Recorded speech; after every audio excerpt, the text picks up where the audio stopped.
Somewhere on Earth is setting sail for the Aegean Sea. A natural boundary between Europe and the Near East, this interior sea of the Mediterranean basin has been inhabited since prehistoric times. An unpredictable sea surrounded by rugged mountains, it has given birth to great myths and fired many an imagination. Peter is a collector of tales. Fascinated by the ruins and legends of the Cyclades, he has appointed himself guardian of these treasures. He's constantly discovering relics and works tirelessly towards creating marine-protected areas. Hortense left her native France to lead a nomadic life. On board her sailboat, she follows the winds of the sea. This artist has created a world of her own, a dream world where the earthly laws of gravity have given way to poetry.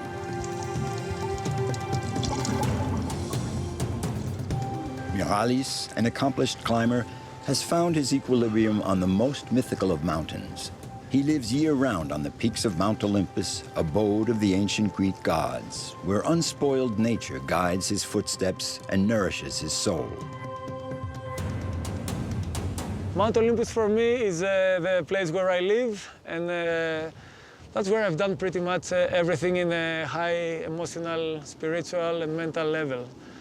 So, I don't know, it feels like, and it is the center of the universe for me.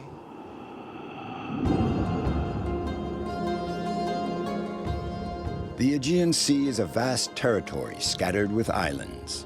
Wherever one looks, there's the outline of a shore. There are close to 10,000 islands and islets, and surely just as many folk tales and epics. At present, only 170 islands are inhabited. This is the cradle of the first empires of the sea, those powers which by mastering the wind and currents dominated its populations. Unlike mountains which impeded circulation, the sea opened tremendous thoroughfares onto the rest of the world. Here, the shores provided the shelter necessary for trade to grow. There, a refuge for pirates, or a natural rampart against barbarian invasions. The Cyclades archipelago in the heart of the Aegean Sea is a maritime crossroads between Orient and Occident, where down through the ages one civilization continually followed on the heels of another. 15 years ago, Peter Nikolaidis founded the Aegean Institute here in order to study and protect the treasures of the Aegean Sea. Δηλαδή αν μπορώ κάνουμε εδώ πέρα λίγο 5 μοίρες, ναι, κάπου εκεί πέρα ευθεία, στην ευθεία μας. Nice.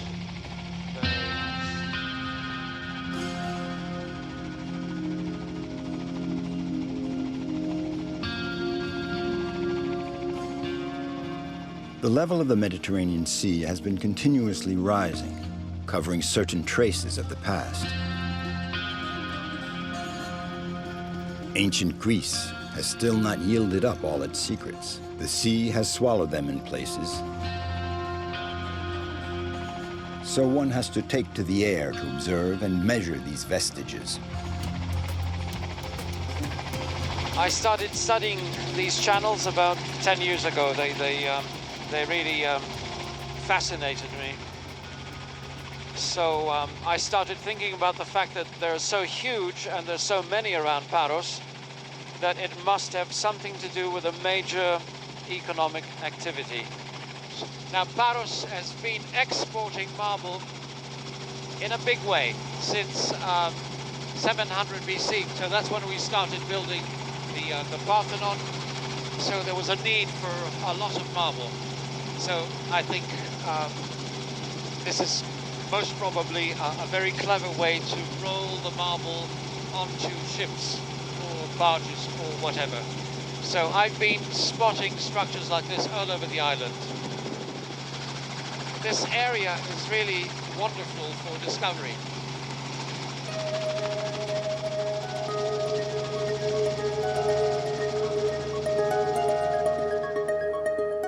When a thick vein of exceptional marble, lignite, was discovered in the heart of Paros, it changed the island's destiny.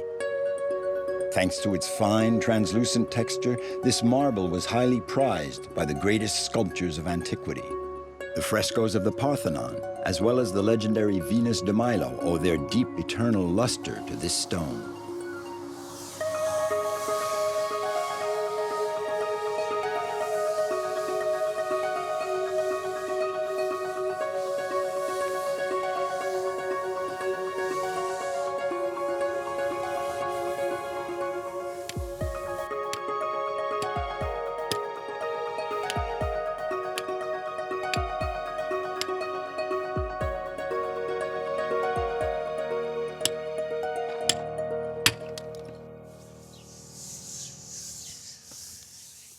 If you want to see one sculpture, you close your eyes and you feel it by hand. The earth is give us the gift of the stone, and we have to respect that. For myself, I think in not gold, something more than the gold. I have a life in my hand if I work in that stone. Emmanuel is perpetuating the reputation of Paros marble. He's proud to carry this heritage.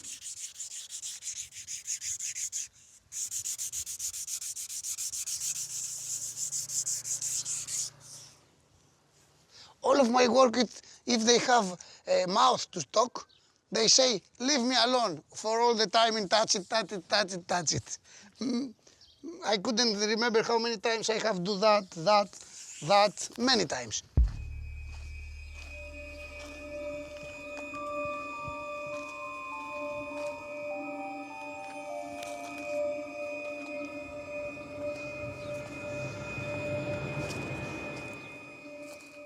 The place for they to cut the stones, many people have killed, have dead there. It's not easy to take one block like that, 10,000 kilo, and make it by hand. Now I have the machine, and the machine lift it up, the machine cut it. Then years, they're not machine, everything by hand. So they are heroes. They build the Acropolis, they build by hand. They are very smart, because they find the solution. I think nothing stop them. I wish to go the time in back, to stay just a day, just a week, you know, to see how is it. I dream in many times, wow, what they do, if I have a difficult work, I try to find the solution in the years before. I say, how they do it.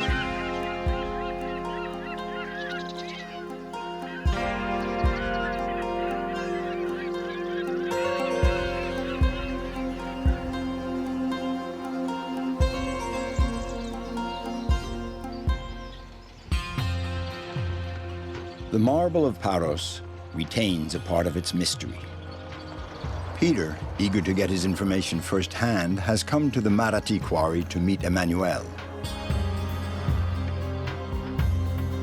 These are no mere quarries. They are in fact more like marble mines. They were worked for centuries. They testify to the brutality of the work and the determination of the quarrymen. Over 150,000 slaves were worked to the bone in these quarries.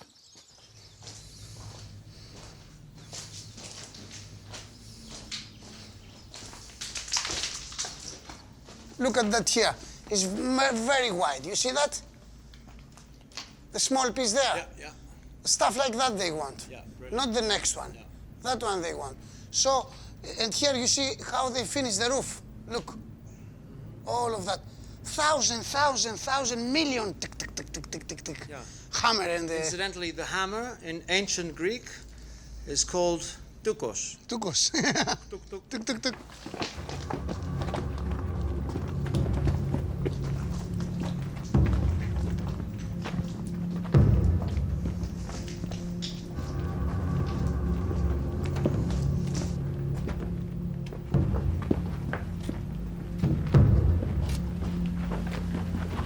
Look at here, Peter. Fantastic is the roof, eh?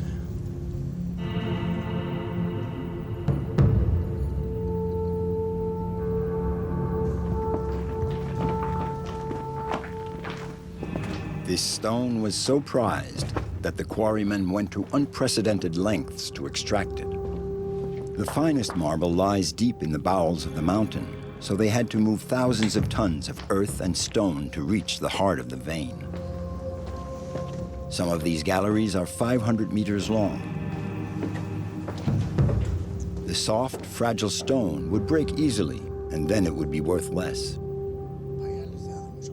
These blocks, abandoned for centuries, will never see the light of day.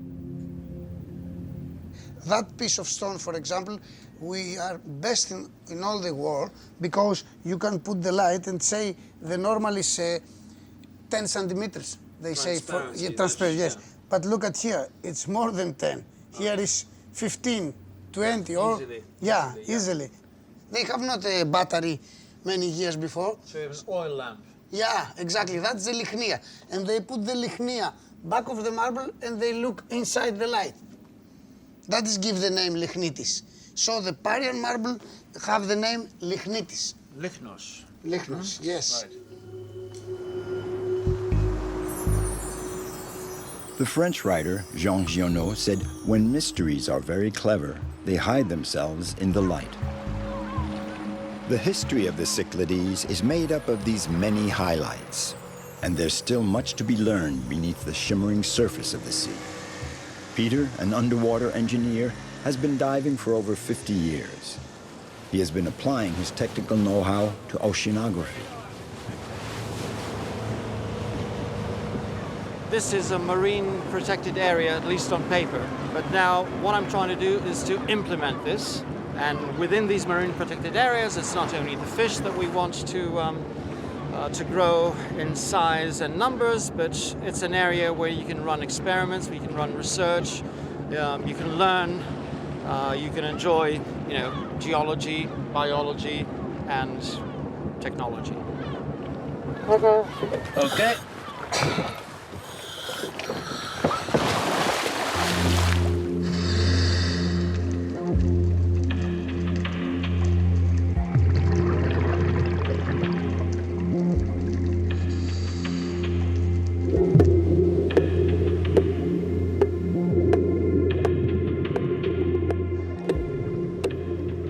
Currently studying the corrosion of submerged metals.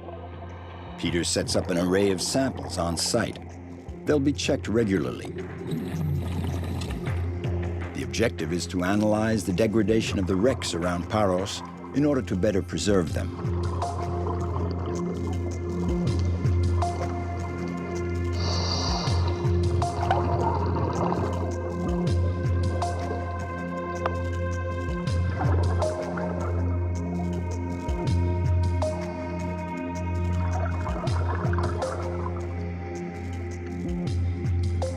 The sea is a vast reservoir of knowledge and surprises and discovery. I think it makes you feel, it keeps you feeling young. The fact that you observe and then discover always keeps you in a state of excitement, zest, and passion for what you're doing. Peter, a tireless explorer, records all the discoveries he makes in his archipelago.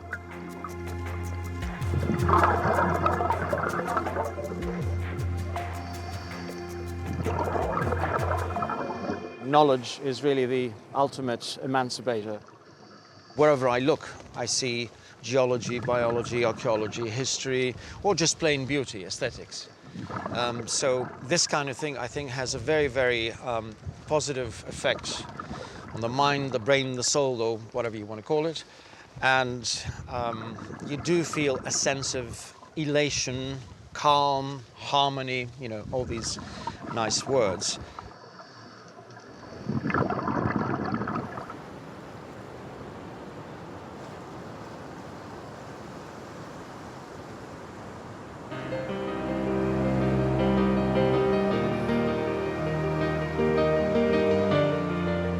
Preserving the vestiges of the past, but also ensuring the resources of the present.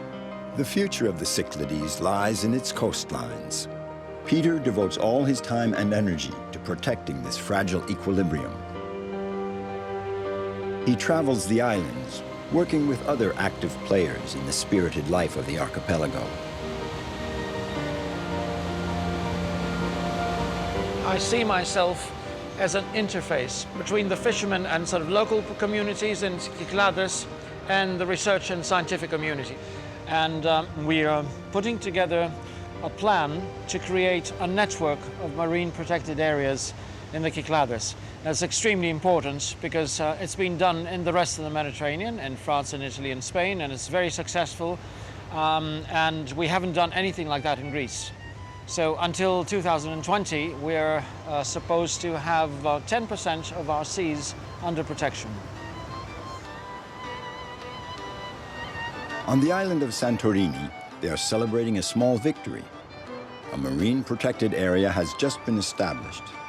New hope for all those who want to see the island's waters come back to life.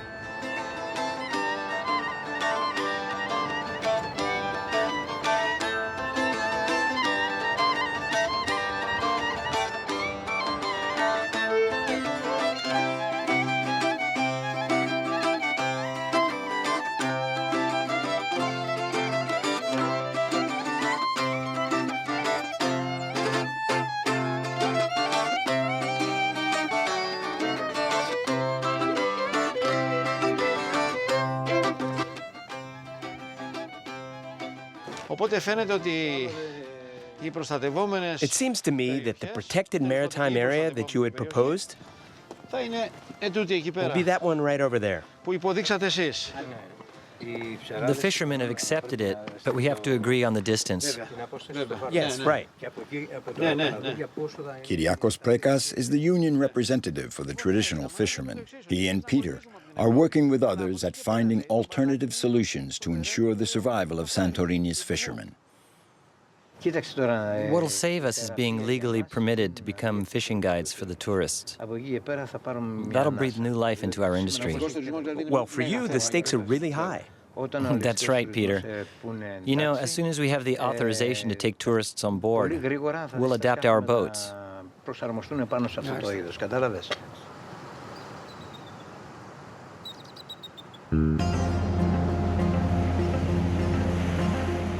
To protect the sea that provides nourishment and hope to the Greek people. Now Kyriakos has to convince the other fishermen to stop fishing in these protected areas.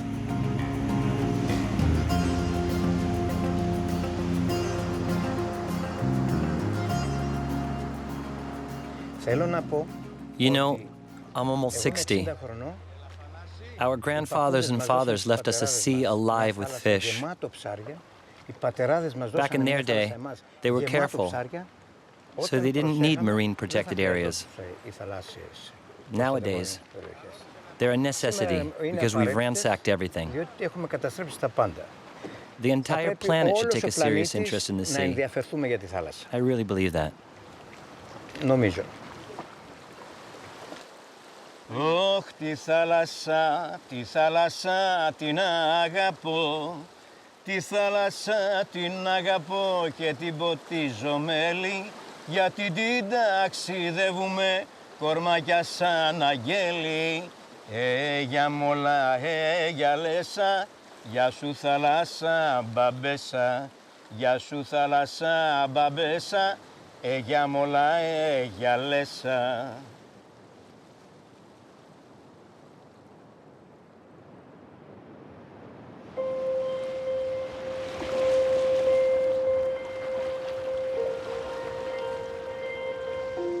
I want to leave simply another little stone, or hopefully several little pixels in the picture.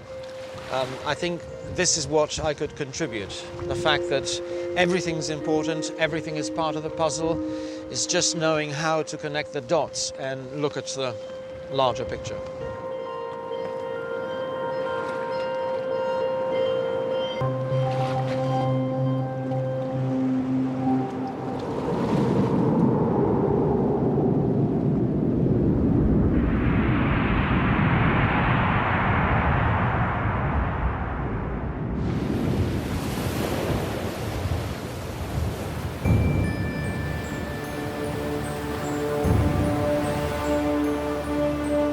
The Aegean is more than a sea.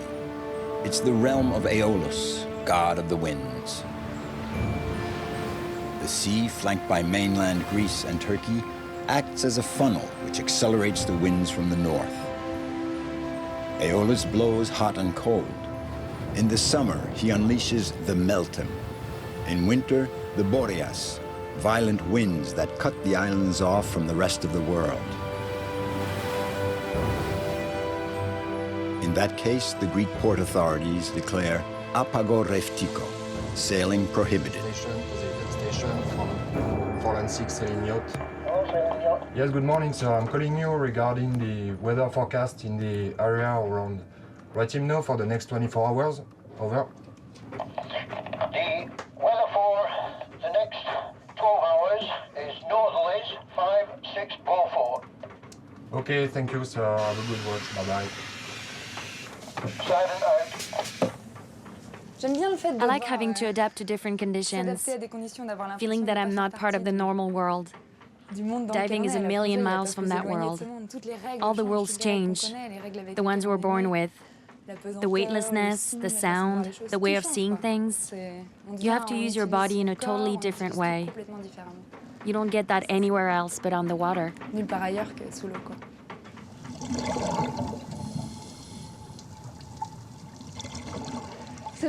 The sea, being on the water, is a form of refuge. A refuge from noise, from today's world that moves too fast. When you're on the water, time stops.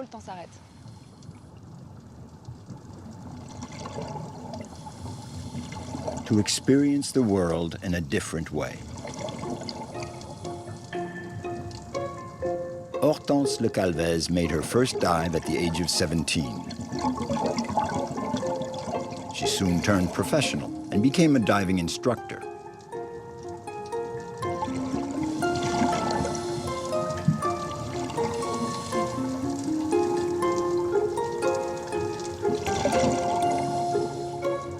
When she met Mathieu, she got him diving too, opening up for him a different vision of the world.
For me, art is the capacity of seeing what's familiar in a new way. It's being able to step back and assume completely different perspectives on what we take for granted, what we consider banal.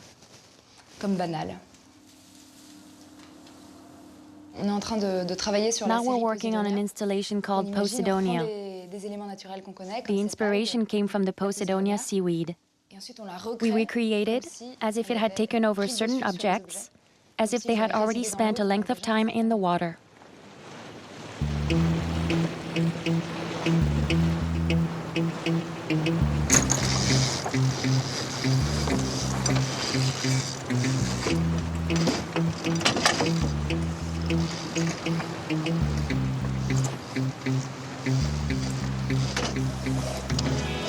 Hortense is 25 years old.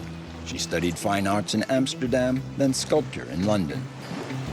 But driven by her desire for freedom and adventure, she opted for a nomadic life, far from the conventions and dictates of society. I decided to live on a boat when I was 15. Seeing my parents living in a house, that was dreadful to me. Always in the same spot? No way. That's why I learned how to sail.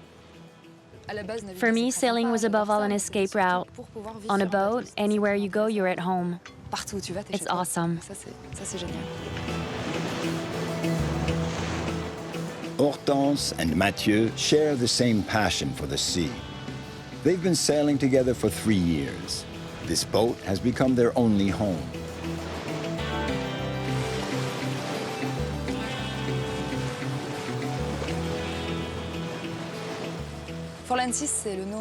The boat is named Forlan 6, and it has become the name of our studio. It's a kind of traveling workshop where you can experiment. We really hope to have someday people come on board and collaborate with us, run little workshops here and there on the islands, depending on what comes up.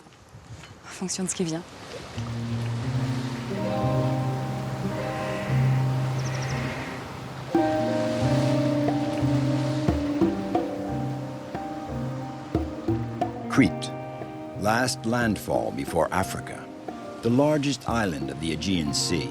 It marks the boundary with the rest of the Mediterranean. It has a milder climate in winter than the rest of the islands and offers shelter when the strong winds sweep across the waters of the Aegean Sea.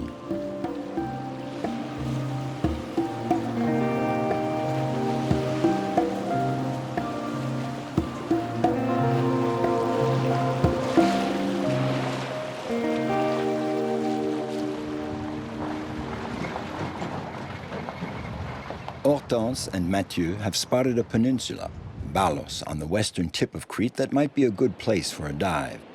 They're looking for a bay sheltered from the winds and currents. Look at the breakers. The weather should be okay by the time we get to the beach. Impossible to come all this way on foot.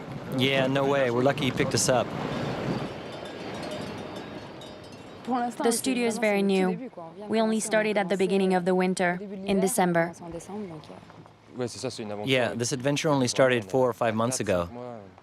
The research is important, in the sense that each time we see what works and what doesn't. And we have a lot of ideas, so we really have projects that just pop up, and our goal is to carry out as many as possible.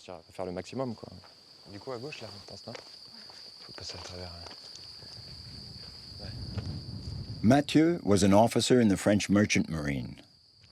After 10 years spent on commercial ships, he changed course to sail away with Hortense.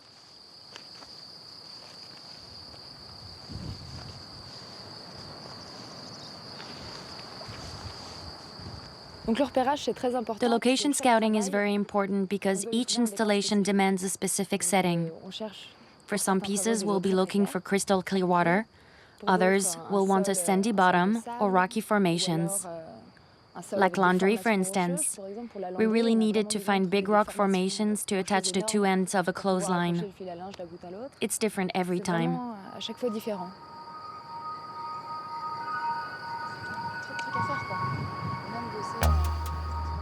The Mediterranean's transparent waters, the absence of tides, and the shallow shores make the Aegean Sea the ideal workshop for this duo's projects.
When I did my first dive, it was such a revelation to realize that you can work underwater. You can do what you want. It's great. I can stay down for an hour, even two if the water is warm and I don't go too deep. I really wanted to combine my art studies with this newfound passion.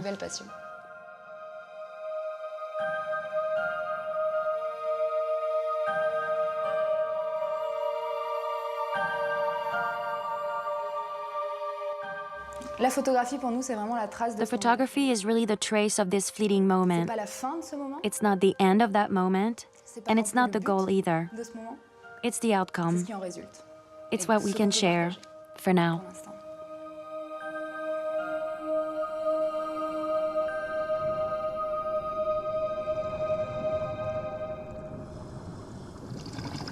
The everyday objects, reworked by Hortense, come to life as in fanciful tales. The sea brings them into relief. They cast their spell on us. They tweak our curiosity.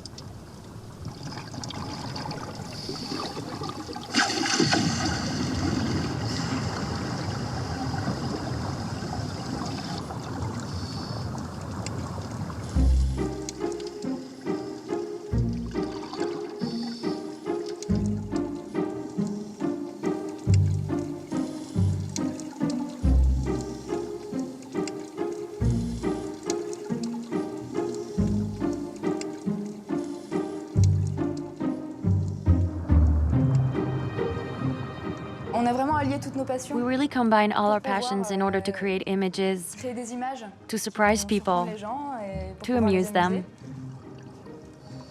So we are really creating our very own world, and then we hope that it strikes a chord in other people.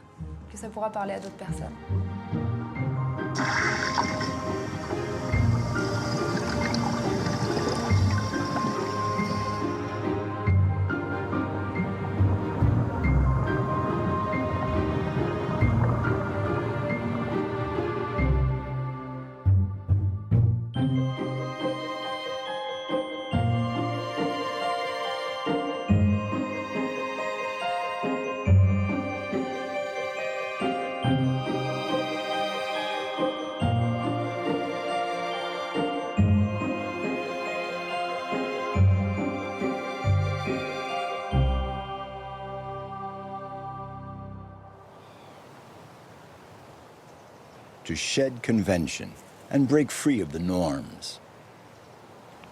Hortense is writing her own life story, the story of a free woman with a poetic soul.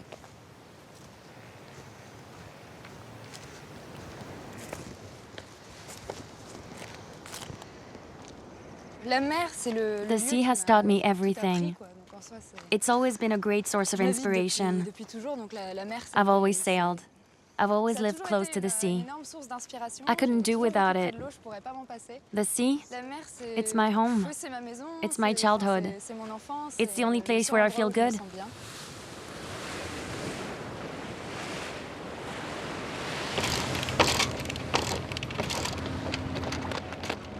Hortense and Mathieu work together to compose a world of their own, an imaginary realm where the laws of gravity are suspended. A space where water and wind are the raw materials of their adventure.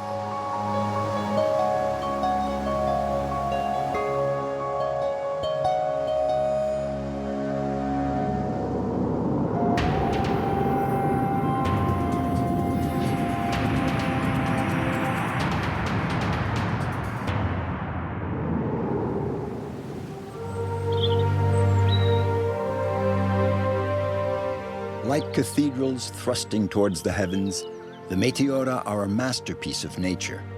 Meteora in Greek means suspended in the air. The early hermits saw in this mystical place the handiwork of God and the ideal setting for prayer and asceticism. They withdrew into these natural caves and hollows, cut off from the world of humans. In the 14th century, Greek Orthodox monks, early mountaineers, undertook the construction of a breathtaking series of 24 monasteries devoted to seclusion. No roads, no stairs. Ropes and pulleys the only link with the outside world below. 6 of these monasteries are still active.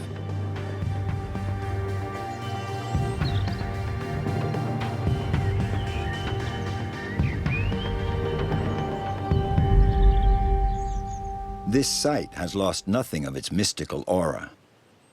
It's also a favored destination for the more daring climbers, where they tackle these 300-meter cliff faces and challenge the void.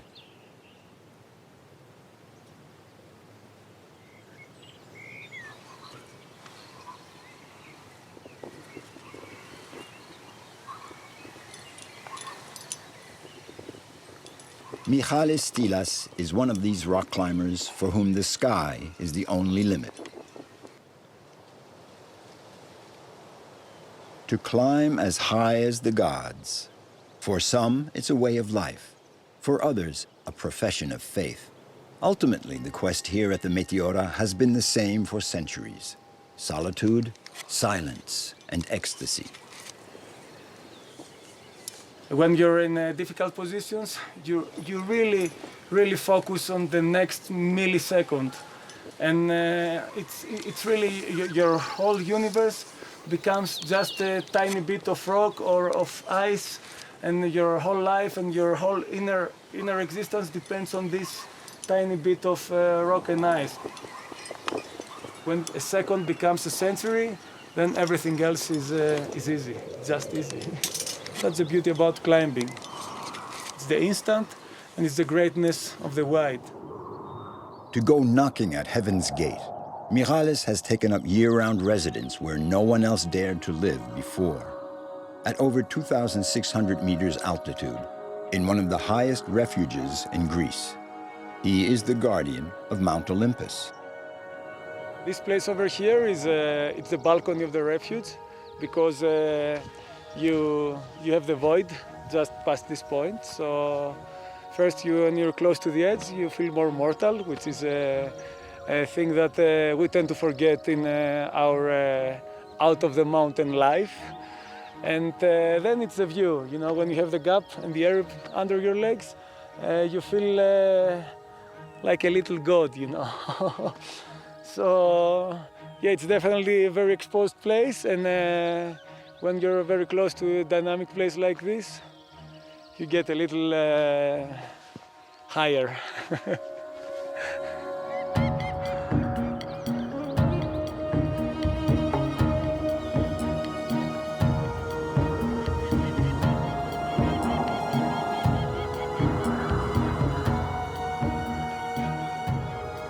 Rather than a single mountain, Olympus is in fact more of a massif, with 9 peaks over 2,600 meters in altitude. Unconquered for ages, often cloaked in clouds, the ancients considered it as the center of the world. It was the sacred abode of the gods of Greek mythology, forbidden to mortals.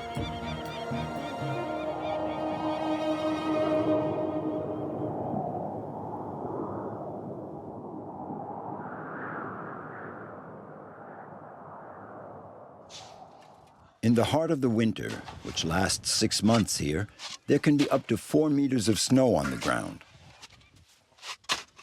I wouldn't have thought myself 8 years ago to spend a whole month here in the winter. It was a science fiction scenario for us, even for us.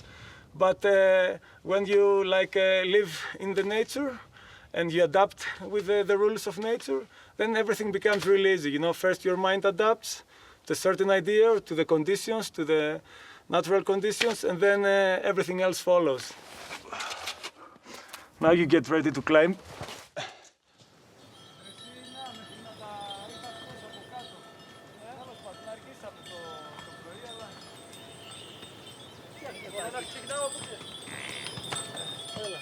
The nearest village, Litooro, is 20 kilometers away, and there's no road. Every time I have to go up and down for the supplies, to resupply the refuge, it's really a good chance to get back in shape for future projects. During the long winter, it takes at least a 2-day hike to make the climb and restock the refuge. A drawback, but it doesn't stop Michalis.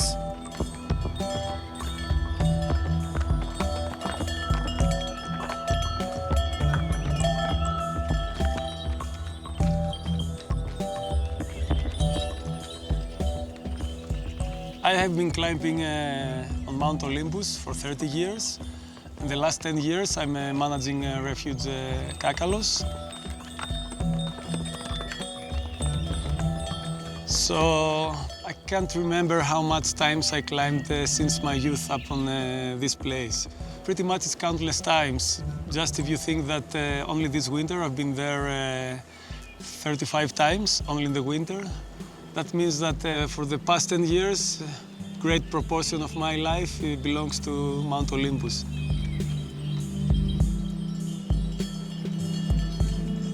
As long as there's still snow in the mountains, the mules can't climb the trail to the refuge.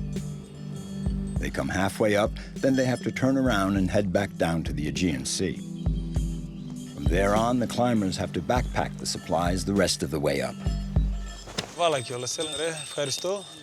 Τα λέμε έτσι, άντε, καλό δρόμο. Ciao.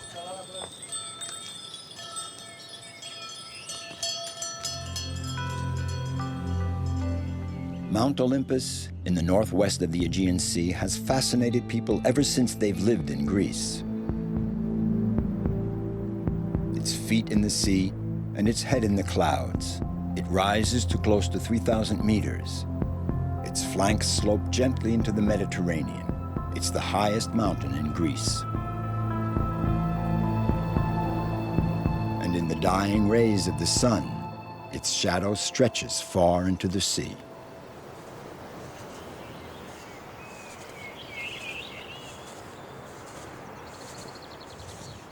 $30 kilos of supplies each. And they tackle the home stretch to the refuge. Alex and Nikos are old friends of Michalis. It wouldn't be possible to run the refuge without them.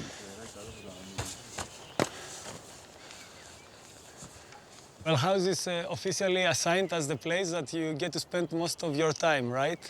So the place where I get most of my time for the last 8 years, actually, it's right there. It's below the throne of Zeus.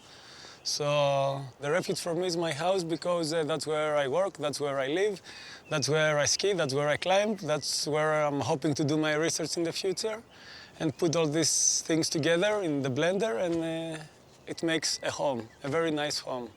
It feels like the center of the universe for me, and having a house in the center of the universe, it's something I feel really privileged about that.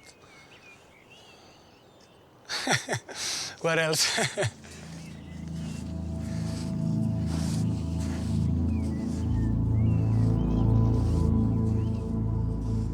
Michalis was the first one to have the pluck to open the refuge in winter. One has to have a touch of madness to take this path. More than a few hikers have been put off by the ridge of Lemos.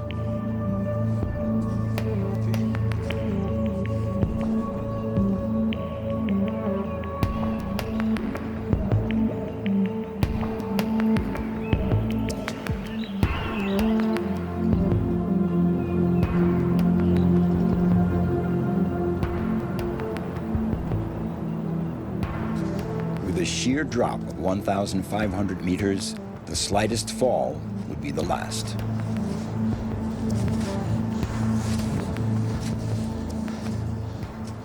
It's this fine line you have to draw between your abilities, your desire, your passion, nature, and what you're really gonna take out of this thing. People believe that it's really stupid to go climb mountains, but for me it's like a world of wisdom. Because I've been in the university for many years. I have a doctorate degree in geology, but the things that I learned, not about the rocks, but about myself on the mountain, nobody could ever teach me these things. So it's this relation that keeps me going on and evolve as a mountaineer, and after that evolve as a person. I don't know if better person or worse person, but I definitely define myself through my mountaineering experiences.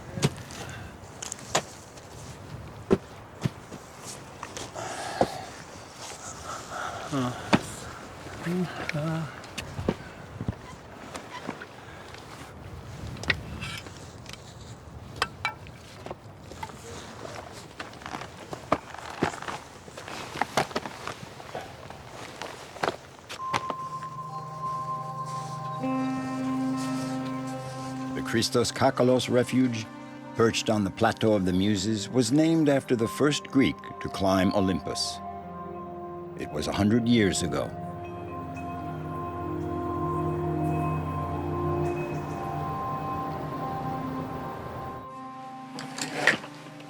Now Michalis is getting ready for a climb to the summit, a way for him and his climbing partners to celebrate the end of winter.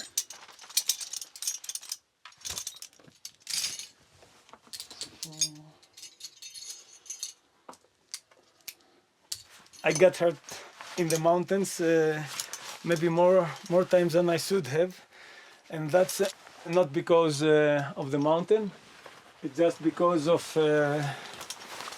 me. It's because of my mindset, and because of not obeying some rules that the mountain sets for standard. It's the philosophy is the same anywhere you are. But speaking about Olympus, this is the place where everything started, and for me this is a place where still everything keeps evolving. I don't know until when, but it's definitely like climbing the infinite spire. It's never gonna end.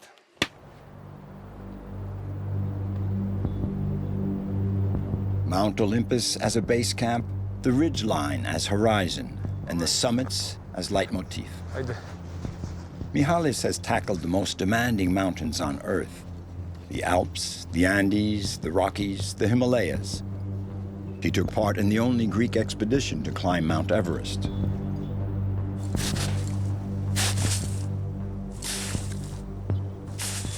Braving the heavens has brought its lot of accidents: falls, fractures, frostbite. The mountain has also taken the lives of several of Michalis' friends.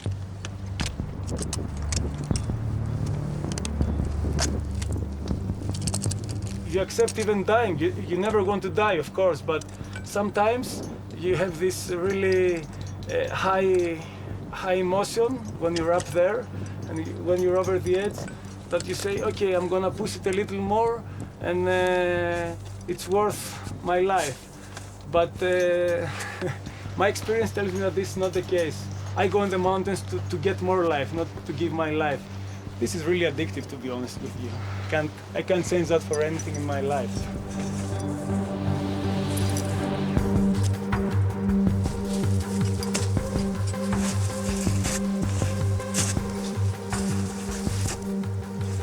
Conditions are good. Yeah. Now the snow is a little bit soft, but we need 120 meters to reach the top of the ancient gods, the pantheon.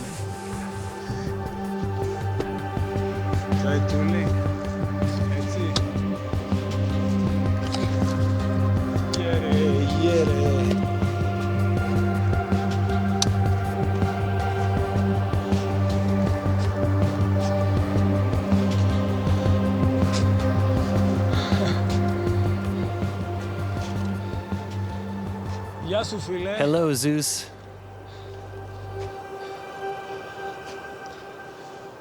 Ο Δίας, ρε. 2,917 meters. Mytikas is the highest peak of Mount Olympus, the summit of Greece.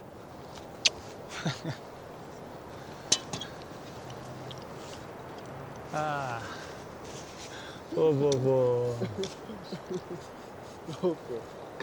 Well, here we are. Somewhere on Earth. Three friends sharing the joy of being connected to the earth, the sky, the snow, and the sea.